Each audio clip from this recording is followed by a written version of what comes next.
People don't quit companies, they quit leaders. This is a really common understanding if you've been a leader for a long time. I think it's always important to say it again that people don't quit companies, they quit leaders. And there are reasons for that. I've been a leader for 25 plus years, direct people leader. And I've hired a ton of people, maybe close to 500 in my career, but I've also led high performing teams. And so I feel like I have a passion towards leadership. It is definitely an art. And I find myself, even though it's not my day job, deconstructing leadership snafus. And, I work with leaders all day long. I work with multiple companies that my primary client is the executive of that company. And some do it really well and others not so well. And so I think there's some truths that everyone should know, but also really reflect on, do almost like a leadership audit on yourself, because I think it's important. If you're not leading your team, they're leading themselves. And that's obviously not ideal. So let's just talk through some of the leadership gaps that literally break teams. But ultimately, if you have a huge leadership problem, if people are dropping like flies, again, they're quitting you, not their company. And I think there's just something to be learned here. So, number one, hustle is not a strategy. So if you're a leader of a company or an executive or a CEO of a company, and you are just running around doing everything, boiling the ocean, if you will, and not really focusing on being at the helm of the company and not leading from the front instead of leading in the trenches. And trust me, I think there's plenty of opportunity to be in the trenches. I think that's where you build trust and authority and respect, is rolling up your sleeves and going, arm in arm with your team. That's totally viable and feasible, but you can't outwork a bad strategy, I guess is the better way to put it. So I think oftentimes CEOs think, oh, well, I'm doing everything I need to do, and then some, I'm doing everyone else's job. That is hustle, but it's not strategy. That's truth number one. Well, truth number one really is people quit people, they don't quit companies. Truth number two is hustle or burning daylight isn't a strategy. Um, Hustle is a strategy, but it's not a leadership strategy, is the point. Also, I think one of the big things I see a lot, especially in this early stage clientele of mine, I work with primarily early stage customers or early stage med tech companies, and I also work with growth stage companies. But in both instances, I find when I ask questions like, what is your vision for the company? What is your mission for the company? What do you want to be best known for? And I'm speaking directly to the founder or the CEO or even the person who created the innovation. And I would say 8 times out of 10, they don't know. Maybe they did a workshop years ago and they kind of created a vision board and a mission board, but they don't articulate it. They don't live, breathe, eat it on a daily basis. It's not part of their ethos. It's not part of the fiber of their company. It was just something they put on a plaque on a wall and never revisited it. And that is not going to get your team excited. And so I think if you don't feel like you could rattle off in an elevator your vision for the company and your mission, that you can get your entire team, I don't care if they work in sales or not, your entire team should know your vision, which is kind of the destination of your company. And then the mission is how you get there. If you haven't fully articulated that to one yourself first, but if you haven't really determined that and you haven't come up with what is your vision and mission for your company, that's where it's going to start. Okay.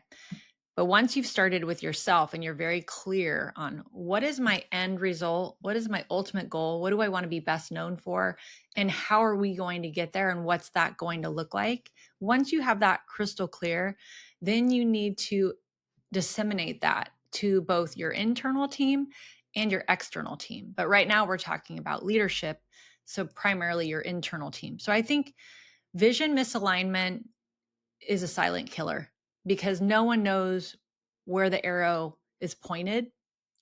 They don't know what's the tip of the spear. They don't know what's the North Star. All the cliches within the corporate ranks apply here. Okay. So you've got to create your vision and mission that's aligned with what you actually want to be best known for and what you actually want to achieve with your product, solution, service company. And then once you have that, you need to internally communicate that through either a workshop or day to day communication, or maybe it's on a board everywhere in your company. My old corporate employer that I was there for 12 years, they had it's more of a tagline, or it was really an ethos, but it's also part of their mission and vision is patients first always. And I was there for 12 years. So obviously, it became kind of a mantra within my team that I led. And I had something, it was almost like a marching order. And anytime we were facing any kind of difficulty within our team, or maybe it was a weird customer interaction or decision we had to make around something that may or may not have been best for the patient, we always went back to that true north, which is the patient will be first, always. And that just resonated with not only me as the leader, but my entire team, because I was constantly reinforcing that that is what this company wants. And so I think as a leader, it's your job to really make sure. I mean, I could tell you some things that I've told all of my team at Tribe, but it's not really PG rated. We have like a no assholes policy. I don't know if I want that on film, but we have certain things that we just hold true. That's not so much a vision and mission. That's really just how we want to show up, both internally and externally. And so, back to the point, vision misalignment is absolutely a silent killer. If you're finding that people are quitting you, again, we've already addressed they're quitting you, not the company. You can't outwork a bad strategy. But also, if your vision is misaligned, people are silently descending from your company.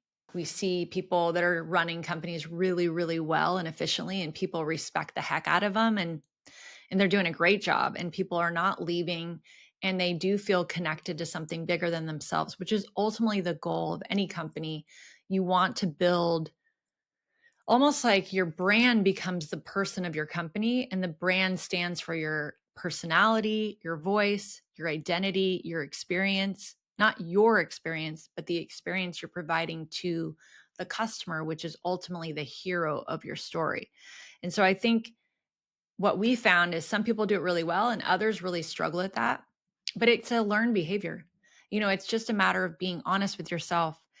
Are people leaving my company? And if so, be honest, they're leaving you. They're not leaving the company. I was very clear as a leader that anytime someone would leave, which I think I only had one regrettable loss in my entire hiring career, if I'm being honest, maybe two. I don't even know. Two seems generous, maybe one. Meaning regrettable that you didn't want them to leave and they left anyway. But I think most of them were either planned exit strategies and or wasn't a good fit. They kind of come to terms with that and they ended up leaving.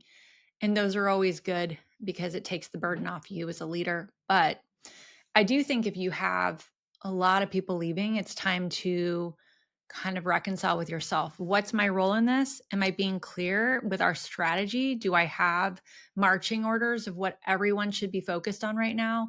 Am I caught up in the noise and the hustle and have my hands in way too many pots? Or am I at the helm leading from the front, giving and reinforcing the vision and the mission of our company?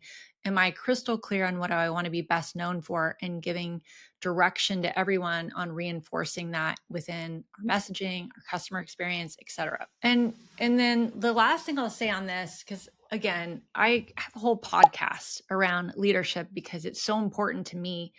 I would call it a hobby on my end because it's just something I really enjoy. I read a ton of leadership books. I've been a leader a long time. I've seen great leaders. I've had great leaders.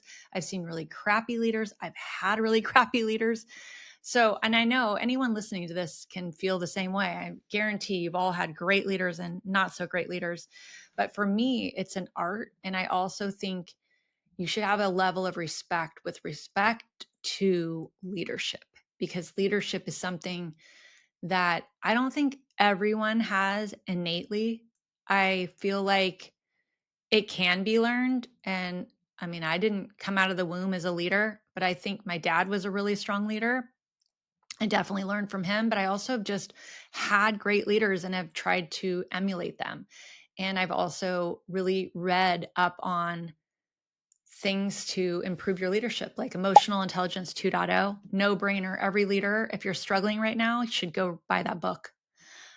He actually has a brand new book. He was on my podcast recently called The New Emotional Intelligence. I don't care which one you read one. They're both going to be invaluable to you as a leader because it really teaches you how to read the room and also pick up on silent dissent and also manage yourself first before you're managing others. Those are all really important cues as a leader. The other book I am a big fan of, it's an oldie but goodie, and I think it still holds the test of time, is written by Ken Blanchard called One Minute Manager. So if you're a brand new leader, which again, I don't think my primary audience aren't made up of brand new leaders, but let's just say you happen to stumble on this video and you're listening. Brand new leaders, absolutely 100% of the time, go get 1 Minute Manager, read it front to back, highlight the crap out of it, leave it on your desk for tough conversations. There's some really strong tactics in there that will get you out of pretty much any leadership snafu. But I think the bottom line of this conversation is, again, people don't quit companies, they quit leaders. Leadership gaps break teams, not fundraising gaps, not product fat gaps, nothing else. If you're not leading, then they're leading themselves and they're all going in different directions. So most founders don't fail because of bad ideas. They fail because of these three things. They have leadership gaps, and that leads to breakdown within their team. They have hustle with no direction, meaning they are just out burning daylight, but have no strategic direction. And they're burning their team out by picking up so many balls every single day and throwing them on them. And everyone's feeling misled, misdirected, misguided, and burnout ultimately. And then third, you don't have vision alignment. So either you don't know what you want to be best known for, or you don't understand the true North Star of your company, vision and mission, what you are trying to do and how you're trying to get there. That could be misaligned. But also, if you don't have vision alignment, right, then you're going to have stalled momentum and your internal team will have a lack of belief. Because if they see that you don't believe it yourself or you don't even know what you want to be known for, then they're not bought in. And on tough days, they're going to sacrifice your company and their standards because there aren't any, and make shortcut and short-term decisions to get them out of whatever they're in. So I think it's really important, if you hear nothing, leadership gaps will break down teams, hustle with no direction will burn out your team and yourself. It's ultimately called burning daylight. And vision misalignment. If you don't know where you're headed, no one else will.